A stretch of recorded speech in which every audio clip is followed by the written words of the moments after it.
Okay. Let's go ahead and take roll.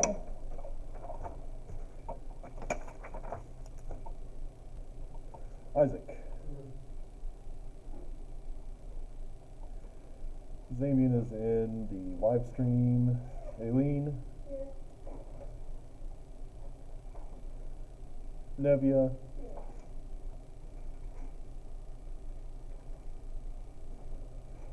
Vicente. Alyssa.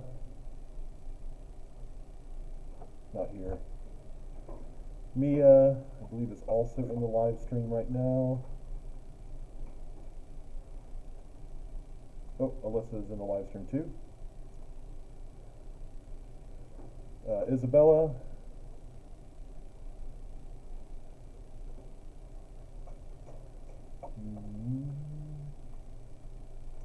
And Antonio. Okay.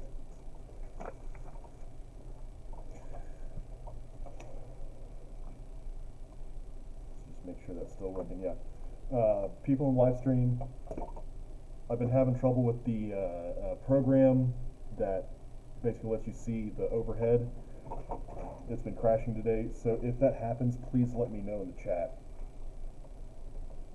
Alright, so last time we were talking about polynomials, and we said that polynomials are just groups of numbers.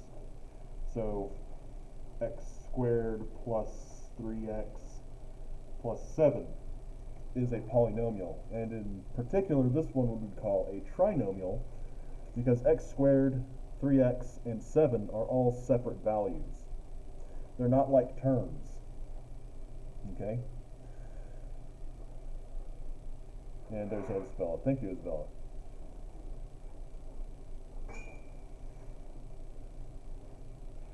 Okay. So, we were talking about some different things that we could do with these. And we started multiplying them. And so, for instance, maybe we have like 2 times x plus, I don't know, 3. The simple way to think about this is to distribute that 2 into the x plus 3. And so, if we distribute that, 2 times x and 2 times 3 is what we need to do. So what is 2 times x? 2x. And what is 2 times 3? Yeah. So we get 2x plus 6. Okay, pretty simple. We can also multiply not just a monomial by a binomial, but 2 binomials. So maybe x plus 2 times x minus 1. So it's the same exact idea. We're still going to distribute, but now instead of only having one number to distribute, we have 2 numbers to distribute. So we distribute this x. So what is x times x?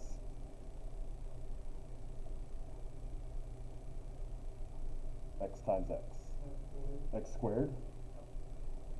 X times negative 1. Negative x. Good. Alright, so then we need to also distribute the second number, the 2. So 2 times x is what? 2x. And 2 times negative 1? Okay. And then, now that we're here, we need to combine any like terms we may have. So we've got negative x and 2x. So negative x plus 2x just gives us a single x. So this gives us x squared plus x minus 2. And we can do all sorts of multiplication. We can do binomial times a trinomial, trinomial times a trinomial, all sorts of these things. The thing to keep in mind, though, is that it's just distribution. Okay? Now, polynomials are all fine and good, but sometimes they're kind of complex. So like x squared plus x minus 2. Well, there's a lot of stuff tied up in here. We have 3 different types of numbers all tied up in this polynomial. And it'd be really nice if we could break this up into fewer types of numbers and into smaller pieces. And that's where factoring comes in. So, like with this one right here, 2x plus 6.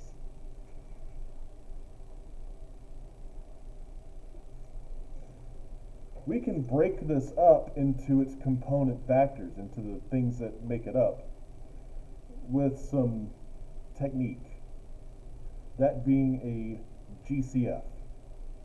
So GCF means greatest common factor. Another way to think about that is a greatest common factor is the thing that will divide both of them, the biggest thing that will divide both of them. So 2x and 6, what can divide both of these numbers? What can divide both 2 and 6? 2, yeah. So what we can do is we can divide a 2 out of it. So 2x divided by 2, what's left over? X. 6 divided by 2, what's left over? Okay? And so we've gotten back to the component parts.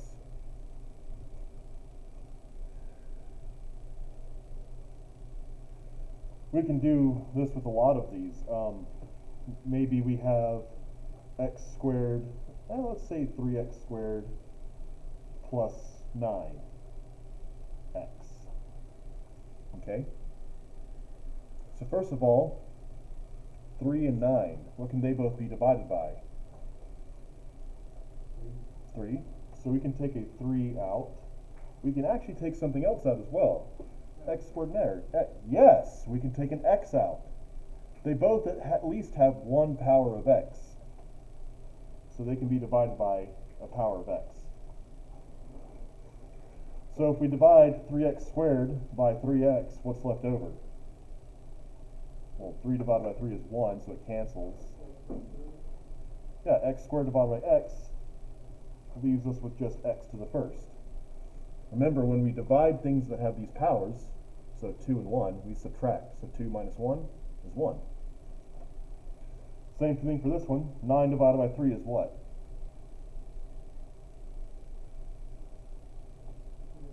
3. And then x divided by x, what happens to them? Anybody? X divided by x, what happens? Cancels, thank you, so nothing left. Okay, so we have 3x times x plus 3. This is the factored form of this. Again, this form is broken up into smaller, easier to work with pieces. It's beneficial to us to break it up like that.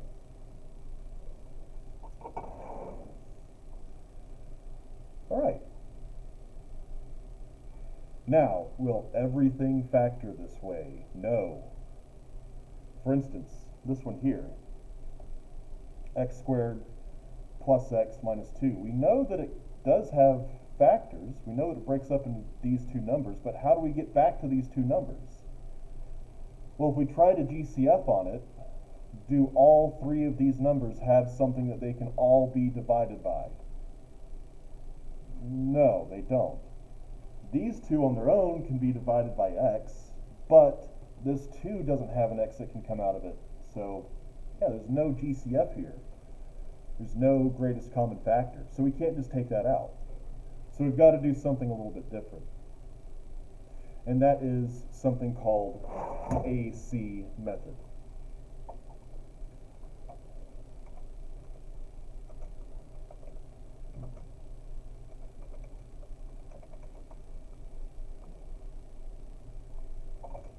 Okay, so first of all, trinomials, in particular, trinomials that have a degree of 2, are called quadratics, and they all have the same form to them. They're in the form ax squared plus bx plus c. That is a backward c. I'm sorry, I have dyslexia. Ax squared plus bx plus c.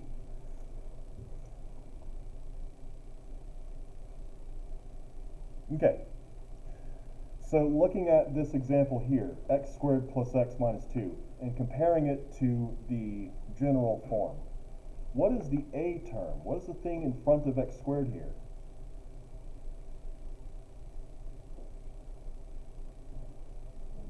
1. If there's nothing else said, then we know that there's always a 1 in front. So our a is 1. What is in front of b? I'm sorry, what is in front of the x? What is b? 1. It's also 1. Now what is c? -2.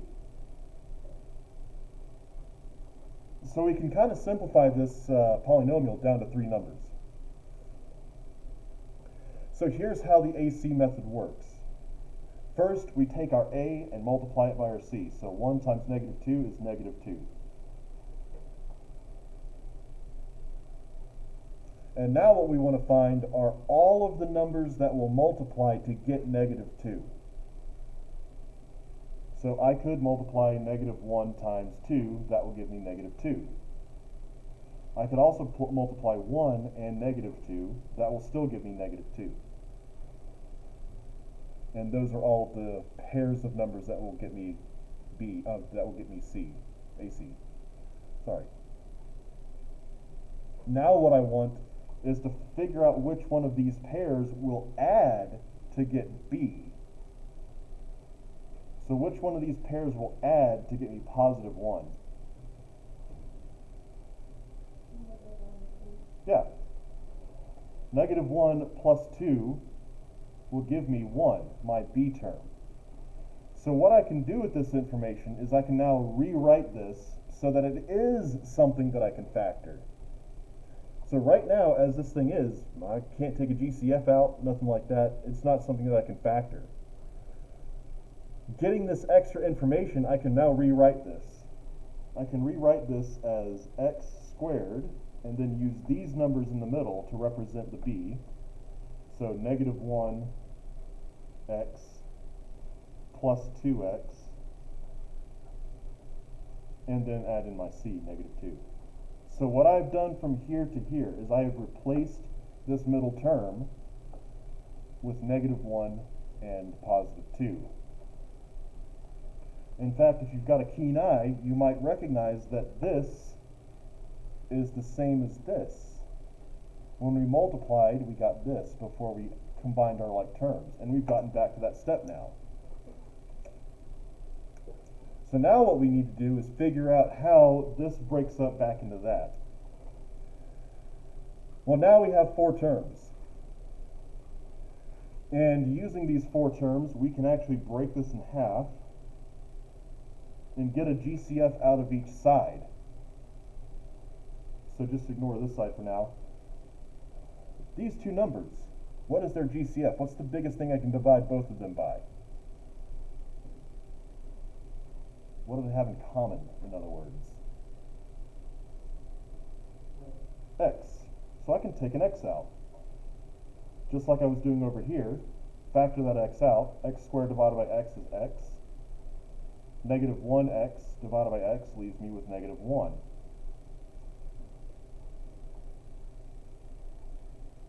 This side, what is my greatest common factor? 2. So I can take a 2 out. So 2x divided by 2 leaves me with x, and -2 divided by 2 leaves me with -1. Okay. And so now here's how we get to our final answer. First of all, do these things in parentheses match? Yes. That's important because if these two things in parentheses match, it means that we have factored this correctly. The thing in parentheses is one of our factors, x minus 1. The things on the outside that we took out, x and 2, create a second factor, x plus 2. And are those the original things we had up here? X plus 2 and x minus 1, x plus 2 and x minus 1. Yeah, this is factored correctly. Again, this is called the AC method.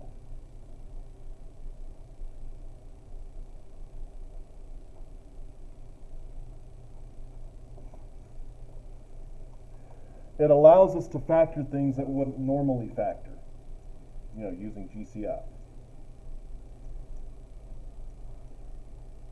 Will this work 100% of the time? No, actually. Some polynomials cannot be factored at all.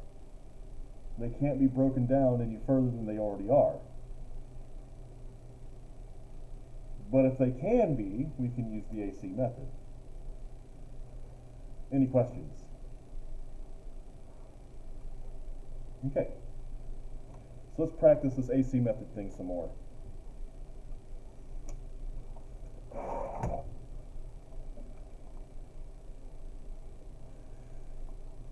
So let's see, let's try, this is a good one. Oh, that's good. 8x squared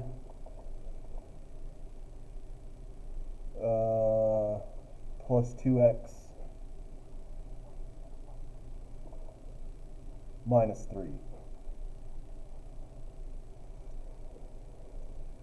So again, we want to know our A, B, and C terms. So what is my A in this case?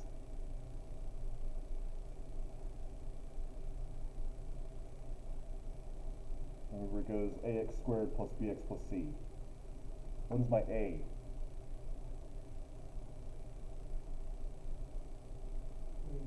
8, yes. What is my B? 2. C is what? Negative 3. So, again, I want to use AC method here because there's nothing here that I can take out of all three of these numbers. 8 and 2 have things in common, but they don't have anything in common with 3. They both have x in common, but not with 3. So I can't use a GCF here unless all three of these have something in common. So I'll have to use my AC method. And again, the first step in AC is to multiply your A times your C. So 8 times negative 3 gives us what?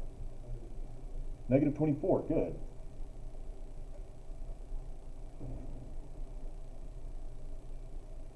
Okay?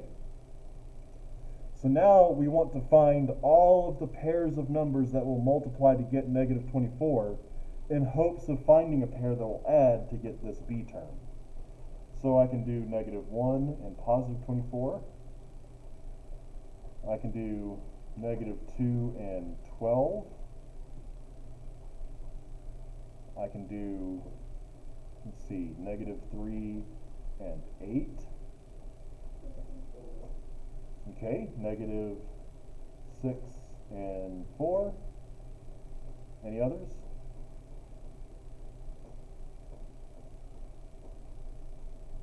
Well, not numbers, but remember we can also take the reverse of these. So positive 1 and negative 24, positive 2 and negative 12, positive 3 and negative 8, positive 6 and negative 4.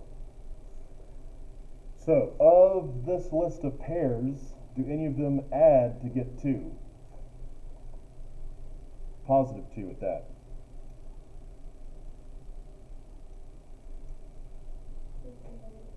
6 and negative 4, yeah. So we can use these two to rewrite the middle of this. So now we have 8x squared. Instead of having 2x, we'll have 6x and negative 4x. And then our negative 3 drops down. Again, we have rewritten this in a way that it can now be factored. So we split it down the middle. what do we have in common between these two numbers?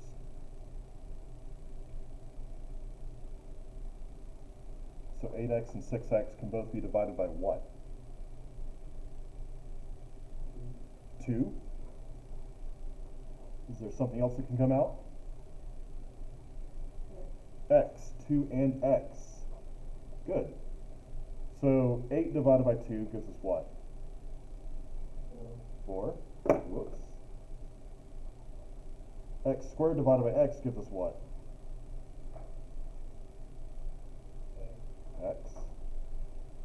6x divided by 2x gives us what? 3. All right. Now the other side. Again, our goal here is to make this side match this set of parentheses. So, what do these have in common? What can they both be divided by? You're on the right track. What's going on here is 4x and 3 don't really have anything in common that they can be divided by. So the biggest thing that we could divide them both by is 1. If all else fails, you can always divide a number by 1. But it's a very particular type of 1 that we need to take out here in order for this to match here. Notice that both of these are negative and both of these are positive. So if we want these to both be positive, we need to take out a negative 1 as well. So if we do that, we now have 4x plus 3 positive. There's our two matching parentheses. So 4x plus 3 will be one factor, and then 2x minus 1 is another.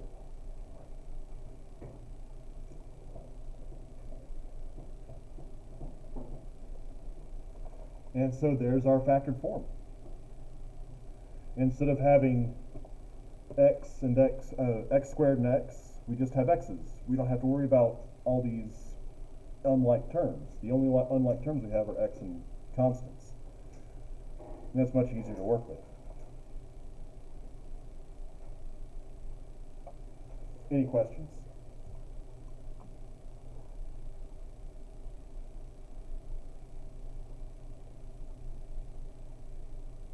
Okay, let's try another. But this time I want to show you something that makes part of it a lot easier. Okay, so let's try 8x squared minus 10x plus 3. So what's my A? 8, good. What's my B? Negative 10, good, good. And my C? Perfect. Okay? So the first part starts the same. AC. So what's my A times my C? Negative 24, I'm sorry, yeah, positive 24. And so just like last time, we have 1, 24, 2 and 12, 3 and 8, 4 and 6. But we need a negative 10. And none of these are going to combine to give us a negative 10. So, negative 1 and negative 24, negative 2 and negative 12, negative 3 and negative 8, negative 4 and negative 6. You got to put those in there. So now, which pair is going to give us positive 10 when we combine it? I'm sorry, not positive 10, negative 10. Yeah, negative 4 and negative 6. Perfect. So again, we're going to use these to replace that negative 10 there and make this something that can be factored. So 8x squared minus 4x. Excuse me, minus 6x plus 3. Okay? Now, what I've been doing so far is called factor by grouping. So we split it into two halves and then use our GCF factoring. I'd like to show you something that I think is a little bit easier than that. And that's called the box method.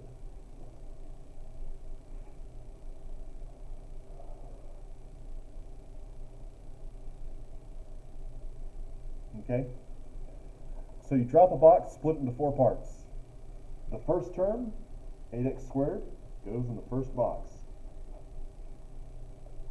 The last term, 3, goes in the last box. Then these two in the middle, it actually does not matter where we put them. So like I could put 4x here. But its sign, if I put 4x here, that negative has to go here. Similarly, if I put 6x here, that sign has to sit on the outside. Okay? So now what we do to figure this out is, what's the biggest thing we can take out of this row? What's the biggest thing that they have in common? 4 and x. Good. What's the biggest thing that these have in common? 3. Biggest thing that these have in common? 2x. Biggest thing that these have in common? 1. There's our factors. 4x minus 3 and 2x minus 1. There's a factor form.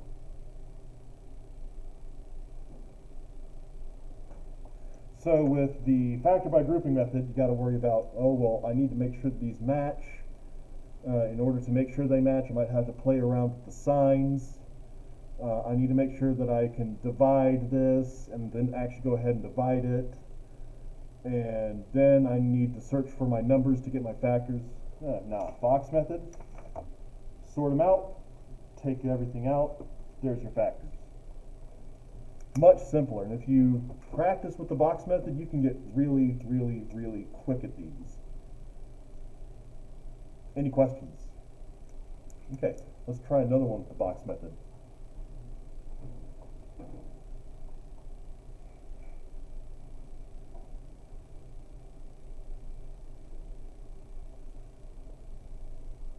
Just trying to look for a good one here.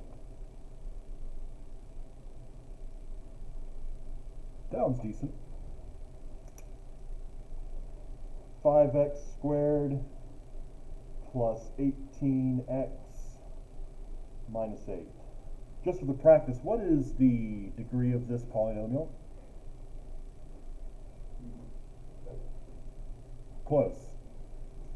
Degree is the highest power. So what's the degree here? 2. What is the leading coefficient? 5. Excellent. Good, guys. All right. So what's A? B? C? Perfect.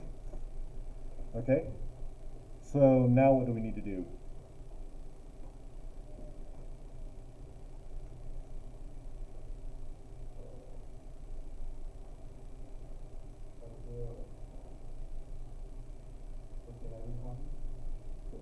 Not quite yet. We need to do the AC part of the AC method. Oh, yeah, multiply AC. Multiply A and C, yeah.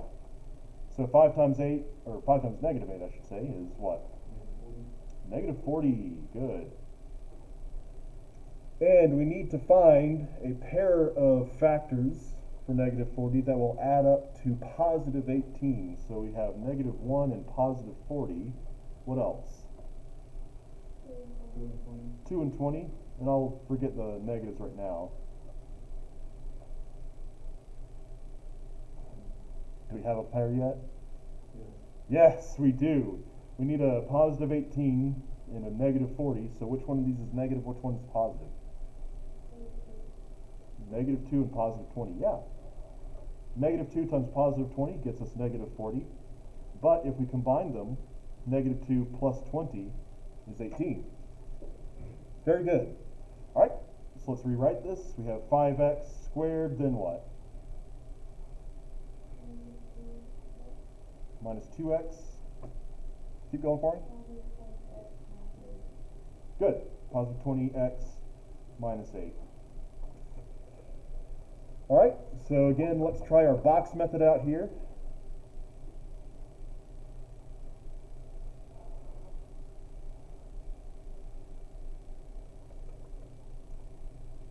Okay? So you can look at this one if you need to.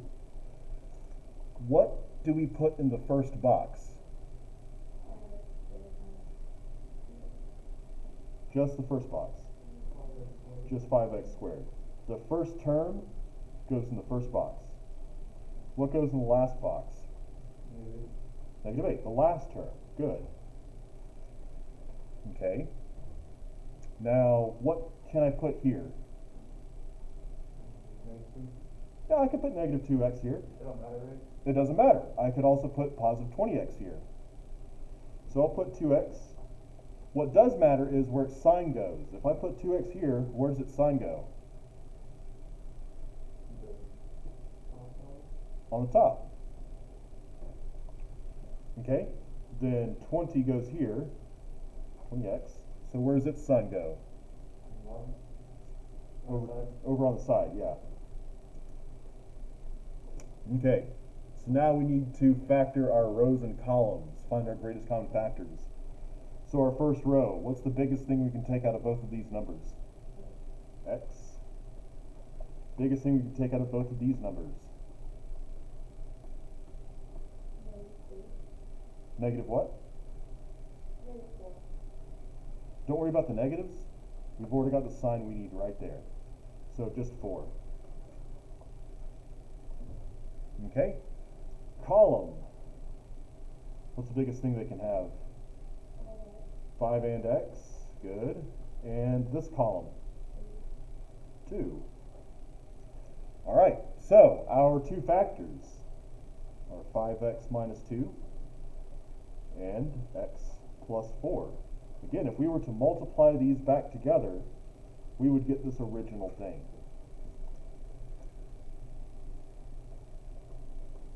Now, I keep saying this is important and this is useful, but how?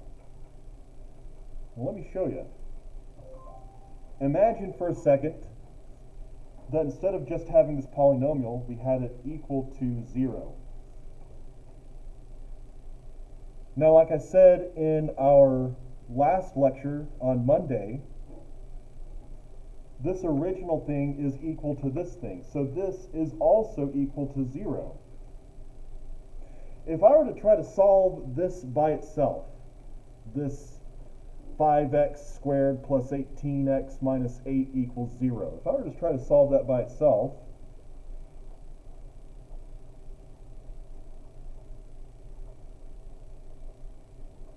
well, I might start by trying to take this number away from the x's, so 5x squared plus 18x equals 8. But now I need to get these x's together. But I can't do it. They're not like terms, so I kind of get stuck here. By factoring it, remember that we're getting rid of some of these unlike terms.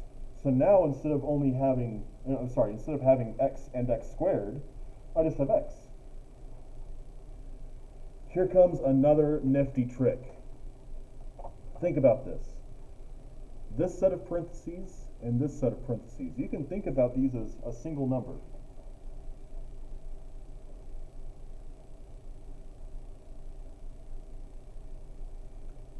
Let's call this one A and this one B.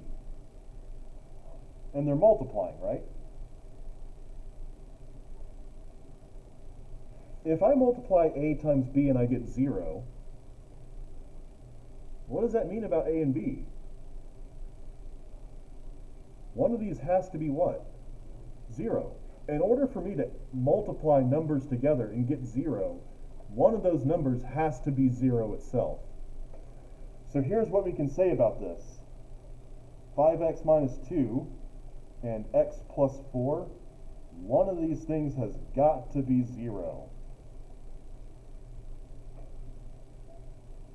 So, I now have things that I can solve. 5x minus 2, I just take the 2 to the other side. I'll have 5x equals 2. Then divide by 5 on each side, I get x equals 2 over 5. This one I just take 4 to the other side and it's solved. X equals negative 4. And both of these work. This is a conditional equation. It's just that this one has two conditions. So if I were to plug, -4 in for x here, it would make this thing work. It would make it equal 0. If I were to plug in 2/5 for x here, again, it would work and make this thing equal to 0.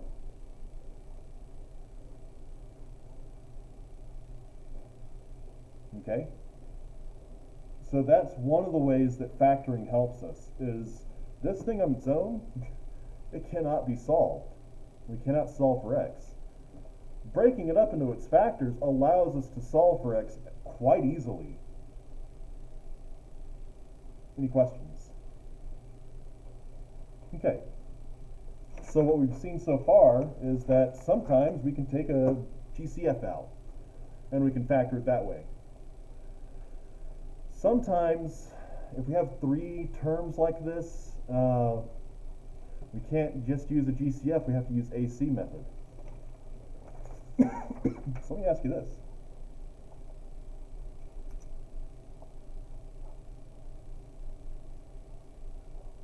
How do we factor that? They don't have a GCF, and it is a degree 2 polynomial, but it's only got two terms. It doesn't have three. There's no A, B, and C. It's just A and C. So how do we factor this? Well, here's how. If you look back to your notes from Monday, I started off by talking about these things called conjugate binomials. So conjugate binomials are these things that if we multiply them together, something like x plus 2 and x minus 2. They're very similar. The only difference is their sign. One is positive, one is negative. So when we multiply them together, so x squared minus 2x plus 2x minus 4. These cancel out and we get x squared minus 4. This is very similar to this, isn't it? In fact, we said that if we multiply conjugate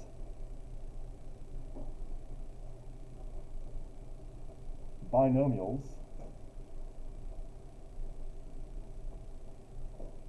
we get what is called a difference of squares.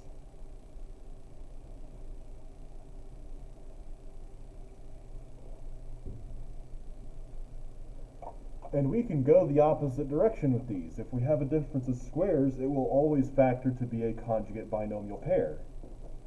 So since we have, a difference of squares here, x squared minus 9, which is 3 squared, we can do the same. Again, the way you know that this is a difference of squares is first, you have two numbers that are subtracting.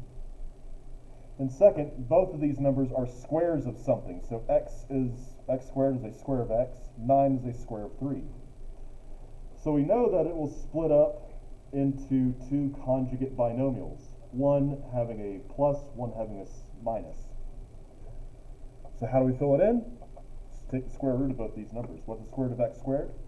X. That's our first number. What's the square root of 9? 3. That's our second number.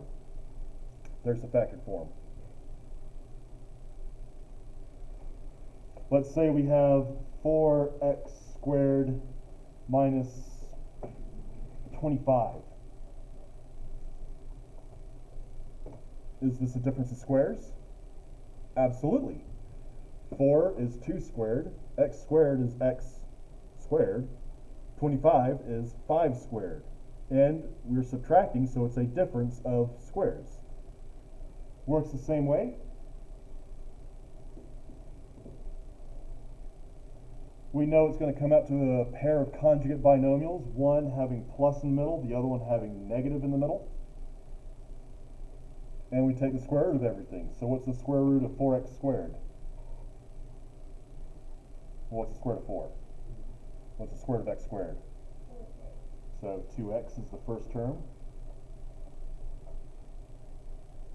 Okay, what's the square root of 25? 5. There we go. I'll tell you this right now. These are probably the easiest ones to do. These difference of squares things are probably the easiest ones to factor. Because it's really just a matter of saying, okay, I know there's two of them. One's positive, one's negative, and I just take the square root of all these. But these are the ones most people get wrong. They can do the GCF factoring. They can do the AC factoring. But a lot of people get these wrong, and it's for one reason. It's because they don't recognize that it is a difference of squares.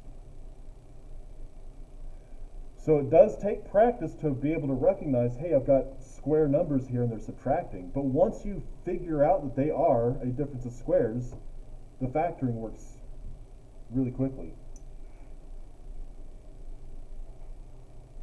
Okay, I got one more for you. Let's say we've got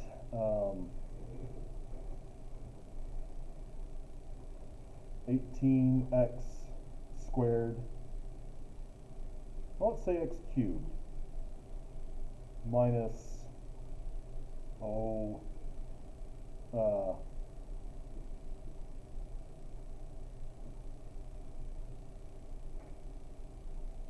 yeah, 8x. Okay? Is this a difference of squares? Well, again, we have to check and see, are these square numbers? So is 18 a square of something? No. Is x cubed a square? No. Is a single x a square? No. Is 8 a square? No. So on the surface, this does not look like a difference of squares. However, there is one buried underneath it. First, remember, we can GCF factor. Do these have anything in common that they can both be divided by? So 18 and 8, can they both be divided by something? What? 2. So we can take a 2 out. Can they be divided by something else? X. They both have x in common. So if we divide that common factor out, 18 divided by 2 is 9. X cubed divided by x is x squared. 8 divided by 2 is 4. X divided by x cancels. Is this now a difference of squares? Yes. 9, x squared, and 4 are all perfect squares. So you might have to do something to it first to get it to be a difference of squares. And so let's go ahead and fill this out. Of course, this is going to be two conjugate binomials, one being plus, one being minus. What's going to be my first term?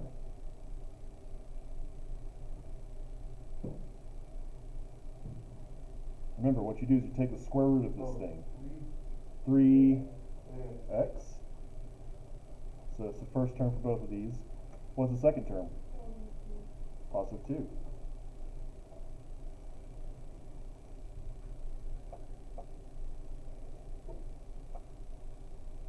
Okay. So here's my advice. We have 3 different methods of factoring, and they can be mixed and matched. First, always check if you can do a GCF.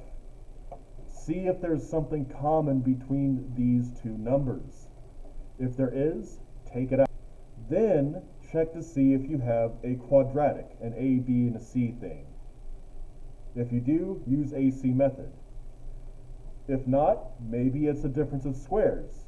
Check and see if it's a difference of squares. If it is, go ahead and use the difference of squares method. But these are the 3 types of factoring that we're going to learn in this class. And again, always first check for a GCF. Then you can move to either AC method or factor by grouping. Difference of squares method. Make sense? Any questions? No? All right. So quiz on Friday.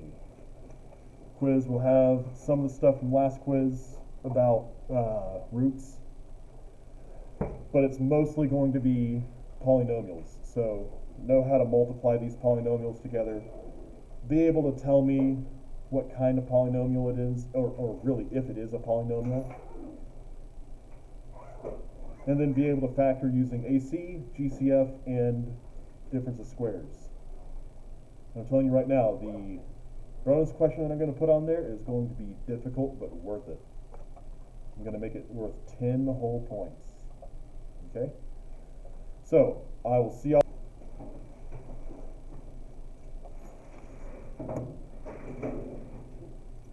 Yes, ma'am. On Friday, I'm gonna have to do the live stream because I won't be in town. Okay, there won't be a live stream on Friday, so all you need to do is, when I send that quiz out through email, just get into it and do it. And as long as you can get it to me before the, like, midnight of Friday, then you'll be Yeah, fine. no, I'm no problem. Okay, thank you. If you put it on for me, it's just a publishing clip. I absolutely can.